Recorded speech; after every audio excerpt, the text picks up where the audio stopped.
საღამოშიდობისა თქვენ უყურებთ მთავარ სექტორზე მიშა სესიაშვილთან ერთად. იაპონური ინტერნეტ გამოცემა სიუკან ბუნშუნი ინფორმაციას და ფოტომასალას ავრცელებს სულტა ივანიშვილისა და იაპონიაში საქართველოს ელჩის შეხვედრის შესახებ. თეიმურაზ ლეჟავასთან შეხვედრის სამსახურ ფოტოზე პრორუსი ოლიგარქის შვილის სახე დაფარულია. შეხვედრა კი გამოცემის ინფორმაციით რესტორანში შედგა. სიუკან ბუნშუნის მტკიცებით შეხვედრა დაახლოებით 1 საათის განმავლობაში გაგრძელდა, რომლის ბოლოსაც ლეჟავამ ივანიშვილს დიდი შავი ჩანთა გადასცა და უთხრა, რომ იქ არ გაეხსნა ადგილზე და იმედი გამოთქვა, რომ ეს ჩანთა გამოადგებოდა. იაპონური ინტერნეტ გამოცემა წერს იმასაც, რომ ივანიშვილმა ტოკიოს ცენტრში ბინა $3.5 მილიონ შეიძინა. ჟურნალისტებმა სცადეს სულტა ივანიშვილთან შეკითხვების დასმაც, თუ რა საქმიანობს ის იაპონიაში. ვიდეო კადრებში ივანიშვილის სახე ასევე დაფარულია. გამოცემის თქმით კი მან ჟურნალისტებს განუცხადა, რომ ტოკიოში ვიდეო თამაშების სტარტაპით არის დაკავებული. ინტერნეტ გამოცემა წერს ასევე, რომ პრორუსი ოლიგარქის უფროსი შვილი შესაძლოა მალე თავადვე აღმოჩნდეს მამის მსგავსად სანქცირებული და საერთაშორისო სანქციების ქვეშ.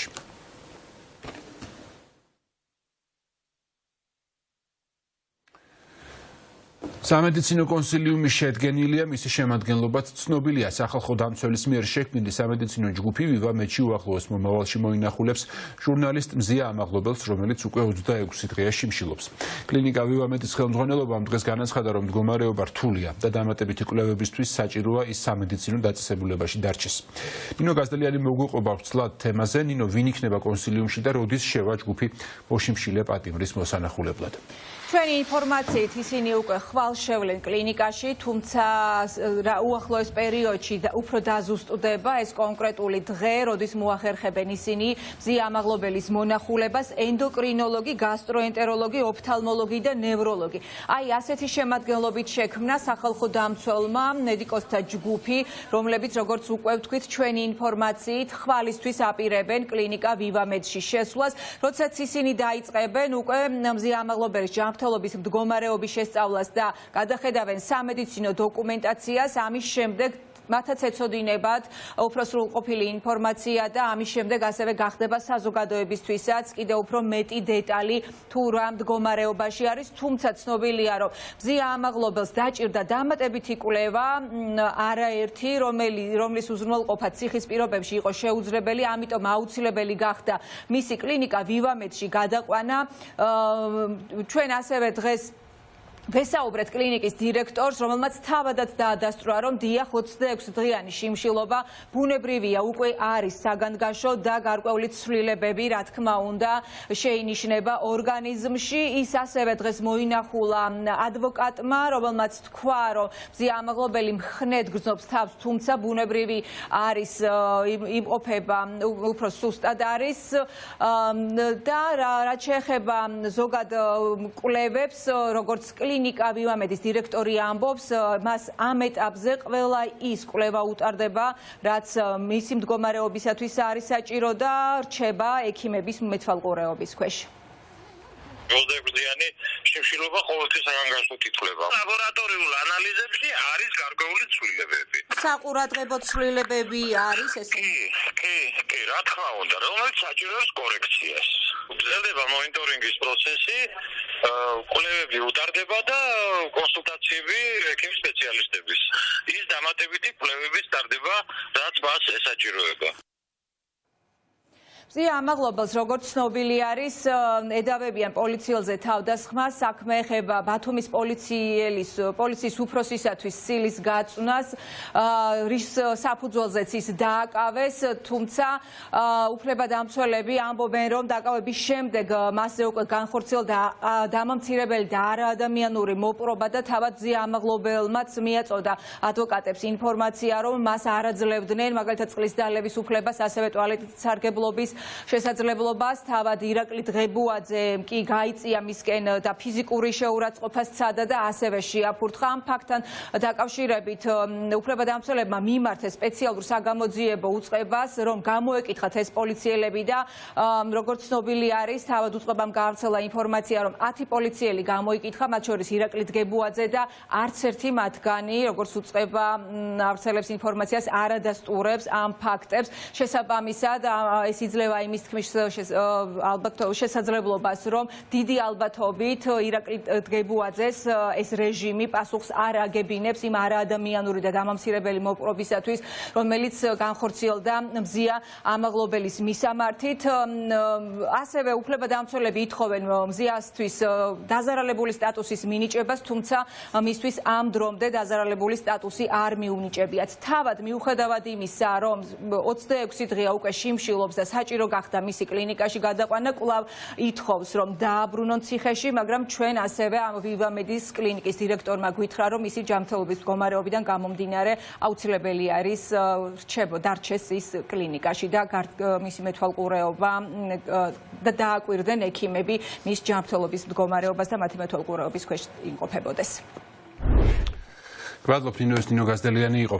დღეს პოლიტიკური პატიმრების ოჯახის წევრები კიდევ ერთხელ შეხვდნენ დიპლომატიური კორპუსის წარმომადგენლებს და მათი საქმეების შესახებ ამომწურავი ინფორმაცია მიაწოდეს. კიდევ ერთხელ პოლიტიკური პატიმრების ოჯახებმა ისაუბრეს იმ აბსურდულ ბრალდებებზე, რაც რეჟიმის მძევლებს აქვთ წაყენებული და ხაზი გაუსვეს იმ მხარდაჭერის მნიშვნელობას, რასაც ეს ადამიანები საერთაშორისო საზოგადოებისგან გრძნობენ. თავის მხრივ დიპლომატიური კორპუსი მათ დაპირდა, რომ მათ საქმეებზე საერთაშორისო რეაგირება სათანადო იქნება. შეხვედრის შემდეგ განცხადება პოლონეთის საელჩომაც გაავრცელა და თქვა, რომ მიღებული ინფორმაცია შემაშფოთებელია. ძალიან კარგი შეხვედრა იყო, მე ძალიან კმაყოფილი ვარ, მე გარდა იმისა, რომ ლაპარაკობდნენ და ძალიან გულთან ახლოს მიიღეს, მე თვალებში ჩავხედე მათ და იქიდანაც ვიგრძენი, რომ მართლა გულთან ახლოს მიიღეს. დაგვირდნენ, რომ 30 წელია ჩვენ მეგობრები არიან და ეხლაც არ მიგვატოვებენ. ჩვენ ვთხოვეთ, რაც უფრო დაწვრილებით თქვათ, რა შეიძლება გაკეთდეს. ვთხოვეთ სანქციები, რომ დროულად იყოს. ვთხოვეთ ის, რომ მონიტორინგი იყოს ციხეებშიც და მონიტორინგი იყოს სასამართლოებზეც. ამას ყველაფერს დაგვირდნენ. მე ძირითადად მოვუყევი რა მოცემულობა გვაქვს ეს ქვეყანაში და რა თხოვნები გვაქვს მათ დამი და ჩვენი თხოვნები ძირითადად შემოიფარგლებოდა რამოდენიმე პუნქტად. პირველი, რომ ძალიან მწუხაროდ უთხრან ამ ხელისუფლებას, რომ არჩევნები გაკალბდა და არ აღიარების პოლიტიკაზე რომ კონდეთ საუბარი მკაფიოდ. მეორე საკითხი, რომ აუცილებლად გაამკაცრონ სანქციები გავრცელდეს როგორც ოჯახის წევრებზე, ასევე მათ ბიზნეს პარტნიორები. ხო, უაღრესა გამომწურავი პასუხები, თანადგომა რო გვექნება, გვერდში დგომა რო გვექნება, ამ უსამართლო სასამართლოს რო დაესწრებიან, რაც ჩვენთვის დღევანდელ ცხოვრებაში მთავარი არის სასამართლო, მოსამართლე და პროკურორი. ამაზე დაგვიდგებიან გვერდით და მე მგონი კი არა აუცილებლად გვექნება შედეგი და დანარჩენი. ჩვენ არ გავჩერდებით და ვიცი, რომ ჩვენი ბოლო ევროპისკენ არის და გამარჯვებისკენ. ვისაუბრეთ საკუთარ ისტორიებზე, რამდენად შეგვეცნო და უფრო კონკრეტულად განაგრძელებათ თვითონ პატიმრის და არ მარტო სისხლის დაკავებულებს, არამედ ადმინისტრაციული საუთი დაკავებულებს კონკრეტული საქმეებით და არც ყოველ სახელით რაც შეგვეცნო ვისაუბრეთ და ველოდებით მყის რეაგირებას.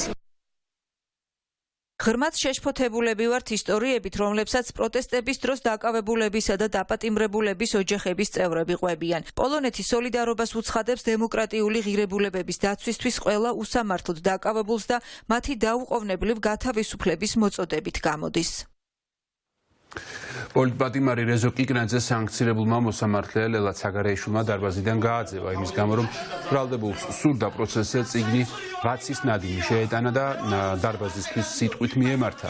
საბოლოოდ ადმინისტრაციულ ბრალდებაზე დანიშნული დღევანდელი სხდომა გადაიდო. თუმცა კიკნაძეს სხვა სისხლის სამართლის საქმის გამო ამ ეტაპზე პატიმრობა აქვს შეფარდებული. აქ სანამ შემოვიდოდი, წიგნი უნდა წამომეღო მარიო ვარგას ლიოსას ვაცის ნადიმი. მაგრამ რატომღაც არ შემომატანინეს ამ წიგნის უკანა გვერდზე გვერდის განმარტებაში, ყველა წინააღმდეგობაში ნახსენები იყო სიტყვა დიქტატორი. ზოგადად ვაცის ნადიმიც იმასთან დაკავშირებული იმაზეა, თუ როგორია ყველა დიქტატორის, ტოტალიტარის და ტირანის ბოლო. ზოგადად ასეა. ბოლოს ყველა ტოვებს დიქტატორს და მარტოობაში ხდება. თავისიანებიც კი ტოვებენ, რადგან თავის დროზე შიში და ძალაუფლება. ცეცხლი ოლიგარქია! რევოლუცია მასტეგას გააძინოს ძვირფასო მკითხველო ილია ჭავჭავაძე. მონობას არასოდეს ერთმევამ შვიდობა. ქართველი რუსპოეტის ის პოლიტიკა ჩამეწე ტელეფონი. მე შემდგასე იბრძოლე. არ იქნება სამართალი, არ იქნება შვიდობა. თესევ სტუდენტებმა, რომლებიც 20 დღეზე მეტია პირველი კორპუსში პროტესტს აგრძელებენ, დღეს შენობიდან ბანერები გადმოფინეს იმ ბიჭების მხარდასაჭერად, რომლებიც პოლიციამ გვიან ღამით შენობის მიმდებარედ დააკავა ადმინისტრაციული წესით. შენობაზე გამოფენილ ბანერზე, შენობასთან გაშლილ ბანერებზე ეწერა დაასრულე მილიცია, დაასრულე ივანიშვილის რეჟიმი. ამ შინაარსის ბანერებით ახალგაზრდებმა მხარდაჭერა გამოუცხადეს სამ დაკავებულს, რომლებსაც პოლიციის მოთხოვნისადმი დაუმორჩილებლობას ედავებიან. დღეს პოლიციის რეპუტაცია და პოლიციის ღირსება მკვდარია და მხოლოდ ყავს მილიცია, რომელიც ახალგაზრდებს იჭერს, სიტყვის შეურაცხყოფას აყენებს და იღებს მხოლოდ რეჟიმისგან, ამ დიქტატურისგან დირექტივების ისე განხორციელებათ მათ უწევთ. ჩვენი სოლიდარობა, რა თქმა უნდა, ჩვენ დაჭერილ მეგობრებს, დაკავებულ მეგობრებს და ასევე ყველა სინდისის პატიმარს. მათ შორის სოლიდარობა მზია ამაღლობელს, ჩვენ ვინც არ უნდა დაგვიჭირონ და რაც არ უნდა გქნა, მაინც არ გავჩერდებით. ჩემი მეგობრები დააკავეს ვითომ გრაფიტის დაწერის გამო, რის რეალური მაგალითიც არ არსებობს. აქვთ მხოლოდ და მხოლოდ ფურცელი, რომლითაც უნდა დაეწერათ, მაგრამ არ ქონდათ დაწერილი და ზუსტად ის ტექსტი წერია ამ ბანერზე, რაც უნდა დაეწერათ. დაკავების მიზანი ერთ-ერთი არის, რომ შეგვაშინონ, მაგრამ ვერ შეგვაშინებენ. წლების განმავლობაშია ვიბრძვით ჩვენი ქვეყნის ევროპული მომავლისთვის, ვიბრძოლებთ და არ გავჩერდებით, სანამ ჩვენსაც არ მივაღწევთ. იმის გამო, როგორც ჩვენი მეგობრები დააკავეს, ეს ჩვენ არ შეგვაშინებს და ვიცით, რომ ბიჭების უფრო მქნედ დაგვიბრუნდებიან. ივანიშვილის რეჟიმი ჩვენ არ შეგვაჩერებს. და ჩვენ გავაგრძელებთ ბოლომდე ბრძოლას. უფრო გავძლიერდებით და ჩვენი ხმაც უფრო ხმამაღლა გაჟღერდება ამ ყველაფრის შემდეგ. მაგისტრალური საავტომობილო გზის გადაკეტვის ბრალდებით დაკავებული 8 პირი სასამართლომ საპატიმრო გირაოს შეფარდებით გამოუშვა ციხიდან. მათი თქმით, ბრძოლა გრძელდება საქართველოს საბოლოო გამარჯვებამდე და რომ რეჟიმის აბსურდული ბრალდებების და რეპრესიების არავის ეშინია. დავით კობიძე ესაუბრა გათავისუფლებულ პოლიტიკურ პატიმრებს, რომლებსაც სასამართლოს მიერ საბოლოო გადაწყვეტილების გამოცხადებამდე გირაო ექნებათ შეფარდებული. დავით, გისმენთ, რას ამბობენ ისინი შენთან საუბარში. სამშობლოს გასათავისუფლებლად ბრძოლა დანაშაული არ არის და ბრძოლა ყველაფრის მიუხედავად გაგრძელდება საბოლოო გამარჯვებამდე. ეს არის ის მთავარი სათქმელი, რომელიც აქვს იმ ადამიანებს, რომელიც ოლიგარქიულმა რეჟიმმა სრულიად უსაფუძვლოდ და ყოველგვარი არგუმენტების და მტკიცებულებების გარეშე დააკავა და შემდგომ მათ წინააღმდეგ სისხლის სამართლებრივი დევნა დაიწყო. როგორც ჩვენთან ინტერვიუებში აღნიშნავენ ეს ადამიანები, რომლებიც უკვე არიან თავისუფლები, მთელი ეს პროცესი მათთვის იყო აბსურდული იყო მათი ადმინისტრაციული წესით დაკავებაც, როცა პოლიციამ ეს ადამიანები დააკავა იგივე მუხლით, რა მუხლითაც რეჟიმი აკავებს ხოლმე პროევროპული აქციის მონაწილეებს, შემდგომ კი ასამართლებს მათ, აჯარიმებს და ბევრ მათგანს პატიმრობაშიც ტოვებს გარკვეული ვადით. ამ ვადის ამოწურვის შემდეგ დროებითი მოთავსების იზოლატორიდან დატოვების შემდგომ უпростоრად სიმბოლურად გამოუშვეს ეზოში რამდენიმე წამის განმავლობაში, შემდგომ კი მათ პოლიციელებმა უთხრეს, რომ სისხლის სამართლებრივი დევნა დაიწყო მათ წინააღმდეგ. სასამართლო პროცესზე კი თავად პროკურატურის შუამდგომლობით 8-ვე პირი, დაკავებული პირი, რეჟიმის პატიმარი გამოუშვეს გირაოთი, საპატიმრო გირაოთი. 6 მათგანი იმყოფებოდა რუსთავის, უпростоრად გლდანის მერვე დაწესებულებაში. დიმიტრი ბიძინაშვილი და გიგი უგულავაკი დღეს გამთენიისას გამოვიდნენ რუსთავის პენიტენციური დაწესებულებიდან. ყველა მათგანი აღნიშნავს, რომ ახლა რეჟიმი არის შეშინებული და ცდილობს, რომ მსგავსი მეთოდებით დააშინოს აქციის მონაწილეები ან ზემოქმედება მოახდინოს იმ ადამიანებზე, რომლებიც აქტიურად იღებენ მონაწილეობას პროევროპულ აქციებში, თუმცა შედეგს მაინც ვერ მიაღწევენ და რაც არ უნდა რეპრესიების ახალი ტალღა დაიწყოს ოლიგარქიულმა რეჟიმმა, მაინც საბოლოოდ რეჟიმის ჩამოშლით დამთავრდება ეს ბრძოლა. ჩემი აზრით, ხა ერთადერთი რაც აქვთ გეგმაში დაშინება, ამ კანონებსაც იმიტომ იღებენ, რომ დააშინონ ხალხი, რაც შეიძლება ცოტა ადამიანი გამოვიდეს. სრული სიგიჟეა, იმიტომ რომ ხა მე რაც აღმოვაჩინე, მთავარ ჩემი მიგნება იყო ბოლოს აღმოჩნდა, რომ მე ვიყავ ყველაზე ასაკიანი. და ყველაზე პატარა იყო 20 წლის.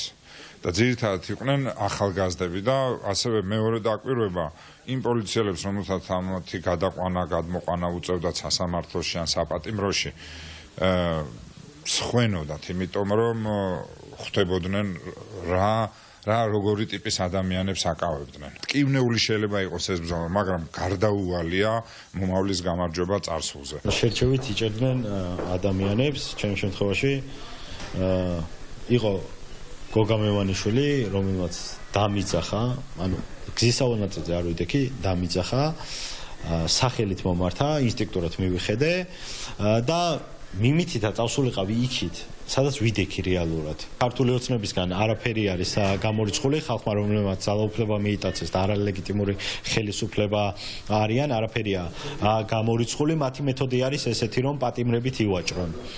და ალბათ ამას გააგრძელებენ, მაგრამ ერთი რამ არ ესმით, რომ მართალი სიტყვა, მათ შორის საპატიმროებიდან გაისმევა და ქართულ ოცნებას მოუწევს ადრე თუ გვიან პოლიტიკური პატიმრების გათავისუფლება და ახალი არჩევნების ჩანიშვნა.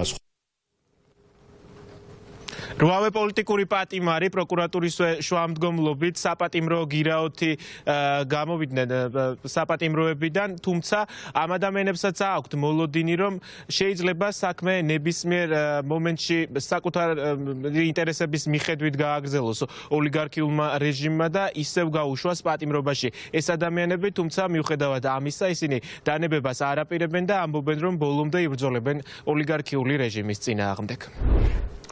Მადლობ დავით, ეს დავით კობიძე იყო. შეერთებული შტატების კონგრესმა კი ქართული კოშმარის არაღიარების საქმის შინაარსი გამოაქვეყნა. ამ დოკუმენტის ტექსტში მითითებულია, რომ ამერიკის შეერთებული შტატების არც ერთი სახელმწიფო რგოლი არ აღიარებს ბიზნა ივანიშვილის რეჟიმის ლეგიტიმურობას, რომ საქართველოს ლეგიტიმურ პრეზიდენტად რჩება სალომე ზურაბიშვილი და რომ კიდევ უფრო ინტენსიურად იქნება გამოყენებული პერსონალური სანქციები. ქართული კოშმარის არაღიარების აქტი ორპარტიული დოკუმენტია, რომლის ერთ-ერთი თანაავტორი ჯო ვილსონია, ის კიდევ ერთხელ აანონსებს ახალ სანქციებს ივანიშვილის წინააღმდეგ. ყველაზე ინტენსიურად საუბარი არის ბრიტანულ სანქციებზე, ამიტომ ნახოთ. თული სათქმელია სანქციების დადება შეიძლება ასალების დოკუმენტების შეგროვება და რომელი ქვეყანა როდის შეაგროვებს, როდის დადებს და როდის მიტყვის გადაწყობას, მაგრამ არავინ არ იცის. თუ ესენი ფიქრობენ, რომ ტრამპის ადმინისტრაციას ან რომელიმე ადმინისტრაციას ამერიკაში ფეხებზე ეკიდება ადამიანის უფლებები, საქართველოში მაშინ ხალხი 2 თვეზე მეტია ქუჩაშია და ითხოვს ახალ არჩევნებს და პოლიტიკურს გათავისუფლებას, ეგ არის ის, რომ თუ იმეს გონია, რომ ტრამპის ადმინისტრაციას არ აინტერესებს ის, რომ დე-ფაქტო პრემიერი ირანში დადიოდა და მოთახში იჯდა სადაც ყველოდან სიკვდილი ამერიკას და სიკვდილი ისრაელს. ნუ ზღაპარია არ ხდება ეგ. თუ იმეს გონია, რომ ტრამპის ადმინისტრაციის ნაკლებად მნიშვნელოვანია ის, რომ ყველაფერს აბარებენ ჩინეთს და სტრატეგიულ თანამშრომლობას გააფორმეს და შემდეგ არ არის ეგრე ხო და ამ ყველაფერიდან გამომდინარე მე ნაკლებად საუბრობ გონია, რომ ამათმა შეძლონ იმათთან ნორმალური ურთიერთობის დამყარება. რუსეთის სპეცსამსახურების ხელდასმული კაცი, რომელიც დღეს სტრატეგიულ პარტნიორობაზე საუბრობს ჩინეთთან და გლოვობს ხოლმე დიქტატორებს და გენერლებს პირსისხლიანს ირანთან ერთად, ასეთ ადამიანებთან შეერთებული შტატების ნეოკონსერვატიული პოლიტიკური ისტაბლიშმენტი რო დალაგდება, რა ეგ ხათუნა ხოფერიას აღარ ჯერა, იმიტომ რომ ეგ არის სისულელი, ნონსენს, შეუძლებელია რუსეთის მოკავშირეები დალაგდნენ ამერიკელ ნეოკონსერვატორებთან და ეს ტექსტი ასახავს არა მხოლოდ ტრამპის მიდგომას და ტრამპის ჯგუფი მაგას მიდგომას, არამედ მთელი ამერიკული პოლიტიკური ესტაბლიშმენტის დამოკიდებულება, როგორც იყო ისტორიულად ყოველთვის ასეთი ტიპის ადამიანებისადმი, როგორც ივანიშვილი და ასეთი ტიპის რეჟიმებისადმი. ქართული ოცნების მთელი ეს პროპაგანდა, რომ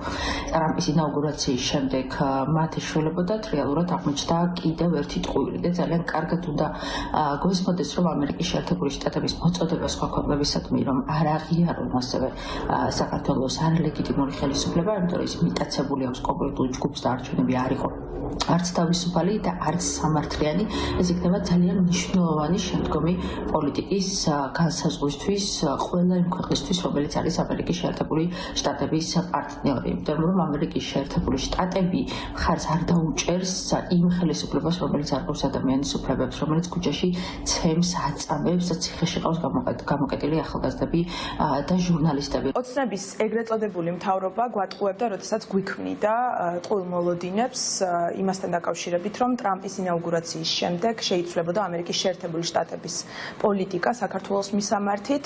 ისინი გვატყუებდნენ ასევე იმასაც, რომ შესაბამისი ინდივიდები, რომლებიც ძალადობენ ჩვენს მოქალაქეებზე, არ დასანქცირდებოდნენ. აქედან გამომდინარე, ეს მსუსხავი ეფექტი ამერიკის შეერთებული შტატების მხრიდან სულ უფრო და უფრო გაძლიერდება და გამოიღებს შესაბამის შედეგებს. ჩვენი პოლიტიკური ძალა ამ მიმართულებით აქტიურად მუშაობს იმისთვის, რომ საბოლოოდ მოვიპოვოთ გამარჯვება ივანიშვილის, დავათმობინოთ არჩევნების და ხელახალი დანიშვნის საკითხი და ასევე გათავისუფლდნენ უკანონო დაპატიმრებული ახალგაზრდები. გაფართოების საკითხებში ევროკომისარი მარტა კოსი საქართველოში განვითარებულ მოვლენებს საგანგაშოდ აფასებს და საქართველოს ხელისუფლებას ევროკავშირის გზისკენ დაბრუნებისკენ მოუწოდებს. ამის შესახებ ის სოციალურ ქსელ X-ში წერს. ევროკომისარი აღნიშნავს, რომ ქართული ოცნების მიერ შეთავაზებული საკანონმდებლო ცვლილებები მოქალაქეთა გამოხატვისა და შეკრების თავისუფლებას ძირს კიდევ უფრო მეტად უთხრის. საქართველოში განვითარებული ბოლო მოვლენების საგანგაშოა. ქართული ოცნების მიერ შეთავაზებული საკანონმდებლო ცვლილებები მოქალაქეთა გამოხატვისა და შეკრების თავისუფლებას ძირს კიდევ უფრო მეტად გამოუთხრის. მოვუწოდებთ საქართველოს ხელისუფლებას შეცვალოს კურსი და საქართველოს ევროკავშირისკენ გზას დაუბრუნდეს საქართველოს მოქალაქეების ნების პატივსაცემის შესაბამისად. ალექსანდრე ლუკაშენკომ რუსეთს ბელარუსის ტერიტორიაზე სამხედრო ბაზების განთავსების ნება დართო. ინფორმაციას ადგილობრივი მედია ავრცელებს. რუსეთის პრეზიდენტმა პუტინმა რუსეთსა და ბელარუსს შორის უსაფრთხოების გარანტიების შესახებ კანონპროექტი რუსეთის სახელმწიფო დუმას რატიფიცირებისთვის უკვე წარუდგინა. ხელშეკრულება სხვა საკითხებთან ერთად ბელარუსის ტერიტორიაზე რუსული ტაქტიკური ბირთვული იარაღის განლაგებასაც ითვალისწინებს. რუსეთსა და ბელარუსს შორის დადებული ხელშეკრულება ძალაში სულ მცირე 10 წლის განმავლობაში დარჩება.